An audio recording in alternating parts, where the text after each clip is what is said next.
कौन है? एक अजीब सी आवाज ने बिस्तर पर सोई गुंजन को झकझोर कर रख दिया। गुंजन हिम्मत बटोर कर खिड़की के पास गई। उसने धीरे से खिड़की खोलकर देखा, पर बाहर कोई नहीं था। लेकिन जैसे ही वो खिड़की बंद करने लगती है, उसे आंगन में कोई काली परछाई दिखी। कौन है वहां? ये कैसी आवाज है? गुंजन को अब हल्का हल्का डर लगने लगा और वो खिड़की से पीछे हटने लगती है। लेकिन तभी उसे ऐसा लगा कि कोई उसकी पीठ के पीछे खड़ा है। उसने तुरंत पलटकर देखा, पर वहां कोई नहीं था। माँ, माँ, माँ! गुंजन की चीखें सुनकर सारे घर वाले जाग गए और सब गुंजन के कमरे की तरफ भागे। क्या हुआ गुंजन?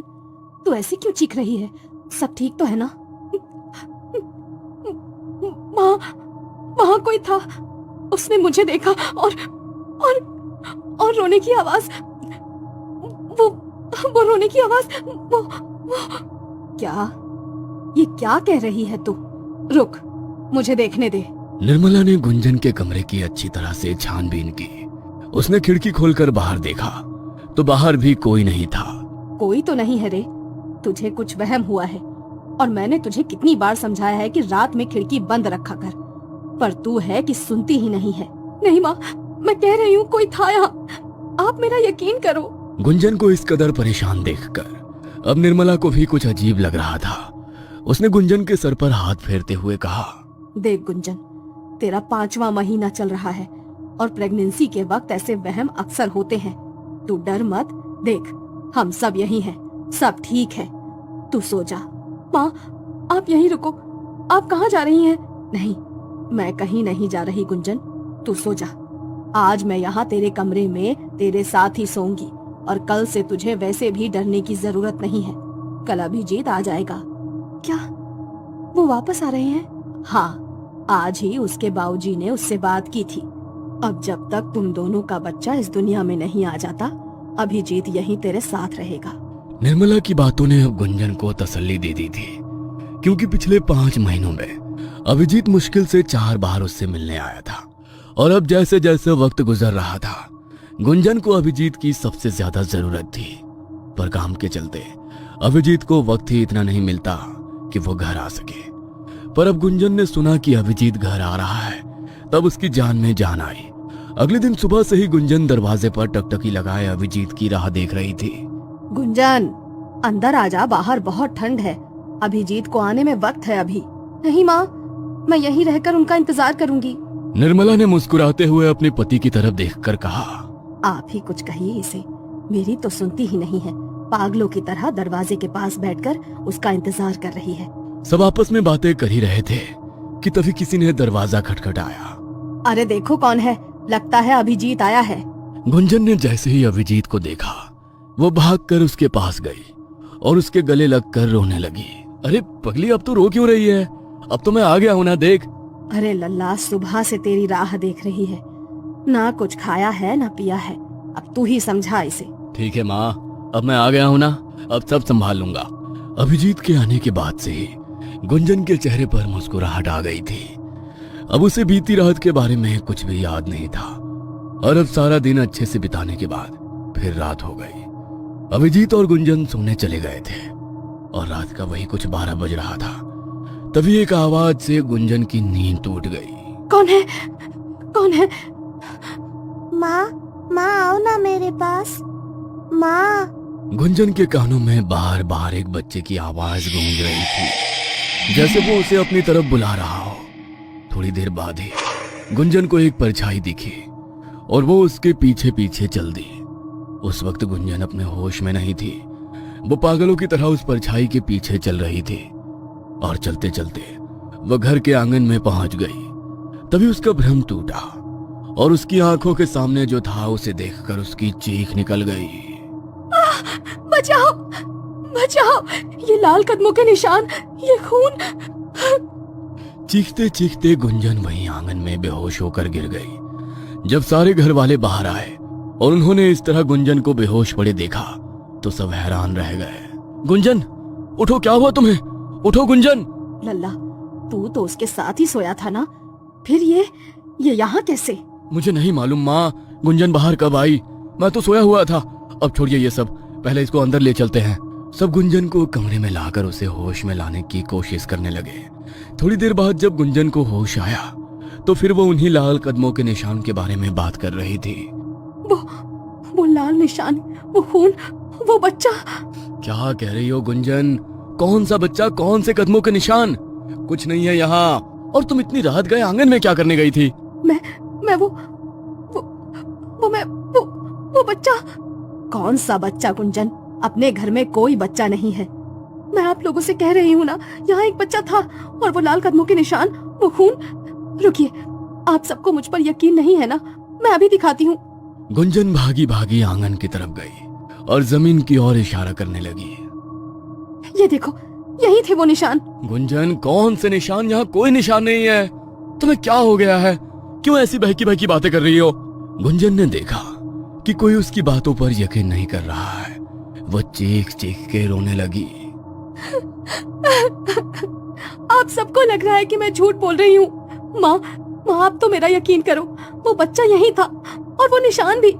बेटा, ऐसा नहीं है कि हम तुझ पर यकीन नहीं कर रहे, पर बेटा यकीन करने के लिए कुछ होना तो चाहिए। तो खुद देख, यहाँ कोई निशान नहीं है, कोई बच्चा नहीं है। मेरी बात मान, तुझे आराम की जरूरत है। आजा, सो जा चलकर। नहीं, मुझे कहीं नहीं जाना। जब तक आप लोग मेरी बात नहीं मान लेते, मुझे कहीं नहीं जाना। ये क्या पागलपन है गुंजन? बच्चों जैसी जिद मत करो और चलो यहाँ से।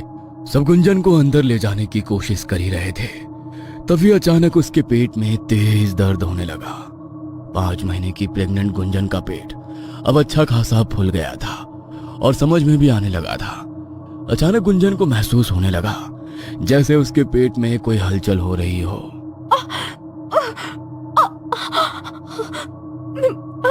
मेरा पेट, माँ, ये दर्द। देख, मैंने कहा था तुझसे, तेरी तबीयत बिगड़ जाएगी। अब बात मान ले गुंजन, अंदर चल और आराम कर। चल।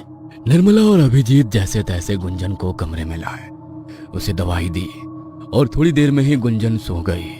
अभिजीत बाहर आया और निर्मला से सवाल करने लगा, कब से हो रहा है ये सब? क्या बताऊं लल्ला, यही कुछ 15 दिन पहले से ही बहू ऐसी अजीब सी हरकतें कर रही है। कभी आधी रात में उठकर कहती है कोई है, कोई बच्चा है, कोई बुला रहा है, तो कभी नींद में चलते चलते छत तक चली जाती है। आपने डॉक्टर से बात की? नहीं लल्ला, 4 महीने के बाद ऐसा सब होता है गर्भवती औरतों के साथ। हमें लगा 1-2 दिन के बाद सब सही हो जाएगा, पर अब जब पानी सर के ऊपर जाने लगा तो तेरे बाबूजी ने तुझे बुलाया। आप लोग ये बात मुझे अब बता रहे हैं? ठीक है, अब जो हो गया सो हो गया, पर कल सबसे पहले हम गुंजन को डॉक्टर के पास लेकर जाएंगे। अभिजीत ने ठान लिया था कि अब वो गुंजन के साथ जो भी हो रहा है उसे ठीक करके रहेगा। उसे लग रहा था डॉक्टर के पास जाने से सब ठीक हो जाएगा, पर वो ये नहीं जानता था कि ये दलदल है। और अब सिर्फ गुंजन ही नहीं बल्कि भीलवाड़ा की हर गर्भवती औरत इस दलदल में फंस चुकी थी। कौन सा तूफान कब भीलवाड़ा पर आने वाला था, ये तो वक्त ही बताएगा। रात के हंगामे के बाद अब सुबह सब ठीक था, सब चैन की नींद में थे।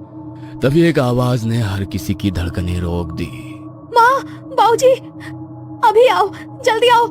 ये सब देखो, ये क्या हुआ? जल्दी आओ सब, मेरा बच्चा। सब दौड़ते हुए गुंजन के कमरे में गए और उन्होंने वहां जो देखा, उसे देखने के बाद सबकी आंखें फटी की फटी रह गईं। गुंजन, ये तेरे पेट को क्या हुआ? कल तक तो ये फूला हुआ था। माँ, मुझे कुछ समझ नहीं आ रहा। ये सब क्या है? मेरा बच्चा। माँ, मैंने कहा था आप लोगों से कुछ तो ठीक नहीं हो रहा है, पर आपने मेरी बात नहीं मानी। अब देखिए ये सब क्या हो गया।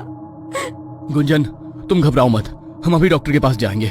तुम देखना सब ठीक होगा, हमारे बच्चे को कुछ नहीं होगा। तुम आओ, चलो मेरे साथ। निर्मला गुंजन की हालत देखकर अपना सर पकड़कर जमीन पर बैठ गई, क्योंकि जो कुछ भी हो रहा था वो कोई साधारण बात नहीं थी, या यूं कहें कि नामुमकिन है। कल तक जो गुंजन 5 महीने की प्रेग्नेंट थी, उसके पेट में उसका बच्चा था, उसका पेट फूला हुआ था। आज अचानक उसका पेट बिल्कुल नॉर्मल हो गया। भला रातों रात ऐसा कैसे हो सकता है? देखिए, आप अपनी बीवी से कहिए कि ये रोना बंद करके मुझे बताएं कि आखिर हुआ क्या है। गुंजन, शांत हो जाओ, देखो, अब हम डॉक्टर के पास आ गए हैं, सब ठीक हो जाएगा। डॉक्टर, क्या बताऊं अब। कल तक मेरे पेट में एक बच्चा था, मैं माँ बनने वाली थी, और आज देखिए मेरा पेट ये बिल्कुल नॉर्मल हो गया है। मुझे ऐसा लग रहा है जैसे अब मेरे अंदर कुछ नहीं है। आपका दिमाग खराब हो गया है क्या? कैसी पागलों जैसी बातें कर रही हैं आप? और आप इनके पति हैं ना? आप तो पढ़े लिखे हैं, आप कैसे इनकी ऐसी बातों में इनका सपोर्ट कर सकते हैं? ये हॉस्पिटल है, गांव की दाई खाना का घर नहीं जहां ऐसी बकवास बातें हो। डॉक्टर, मेरा हाल भी कुछ ऐसा ही होता अगर मैंने सब अपनी आंखों से ना देखा होता तो। अभिजीत ने गुंजन की सारी रिपोर्ट डॉक्टर के सामने रख दी और जिन्हें देखने के बाद डॉक्टर के मुंह से बस एक ही बात निकली, ये नामुमकिन है, नहीं, ये नहीं हो सकता। देखा, मैंने आपसे कहा था ना, मैं झूठ नहीं बोल रही थी, पर किसी ने मेरा यकीन नहीं किया। गुंजन का रो रो कर बुरा हाल था। उसने डॉक्टर का हाथ पकड़कर कहा, अब आप ही कुछ कर सकती हैं, आप ही मेरी मदद कर सकती हैं। देखकर बताइए ना, मेरा बच्चा ठीक तो है ना? उसे कुछ हुआ तो नहीं है? डॉक्टर को कुछ समझ में नहीं आ रहा था कि वो गुंजन से क्या कहे। उन्होंने अपने पूरे करियर में ऐसा कोई केस ना तो कभी देखा था और ना ही सुना था, पर फिर भी उन्होंने अपनी और गुंजन की तसल्ली के लिए उसके लिए कुछ टेस्ट करना सही समझा। डॉक्टर ने अभिजीत की तरफ देखा और कहा, देखिए, हम अभी इनके कुछ टेस्ट करने जा रहे हैं, हो सकता है उससे कुछ पता चल सके। आपको जो करना है करिए, बस एक बार ये बता दीजिए, मेरा बच्चा और गुंजन तो बिल्कुल ठीक है ना? उन्हें तो कुछ नहीं हुआ है ना? डॉक्टर ने गुंजन का अल्ट्रासाउंड किया और उसकी रिपोर्ट देखने के बाद उनकी ये समझ में नहीं आ रहा था कि वो अभिजीत और गुंजन को क्या जवाब दे। और तब तक निर्मला और अभिजीत के बाबूजी भी हॉस्पिटल आ गए थे। क्या हुआ लल्ला? डॉक्टर क्या बोली? सब ठीक तो है ना? माँ, वो अभी कुछ टेस्ट करने के लिए गुंजन को अंदर लेकर गए हैं, उसके बाद ही कुछ मालूम चलेगा। मुझे तो लग रहा है ये कहीं कोई प्रेत पिशाच का चक्कर तो नहीं। हमें बहू को किसी भगत के पास ले जाना चाहिए। माँ प्लीज, अब आप मत शुरू हो जाइए, कैसी बेवकूफी भरी बातें कर रही हैं आप। बाबूजी, आप ही समझाइए ना इन्हें। भगवान के लिए अब तुम चुप हो जाओ, वैसे भी कम मुसीबत नहीं है। सब आपस में बातें कर ही रहे थे कि तभी डॉक्टर अंदर से गुंजन को साथ लेकर आया। डॉक्टर को देखते ही वो तीनों उनकी तरफ चले गए। कुछ पता चला डॉक्टर? सब ठीक है ना? बताइए ना, बहू और उसका बच्चा ठीक तो है ना? देखिए, अब जो बात मैं आपसे कहने जा रहा हूँ उसे सुनने के लिए शायद आप में से कोई तैयार नहीं है, और ना ही मैं था, पर अब यही सच है। आखिर क्या बताने वाला था डॉक्टर, और ऐसा कैसे हुआ? कहाँ गया गुंजन के गर्भ का बच्चा? रातों रात उसका फूला हुआ पेट एकदम से नॉर्मल कैसे हो गया? और किसके थे वो लाल कदमों के निशान जो गुंजन को दिखते थे? क्या ये सब सच था या वाकई गुंजन दिमागी बीमार थी?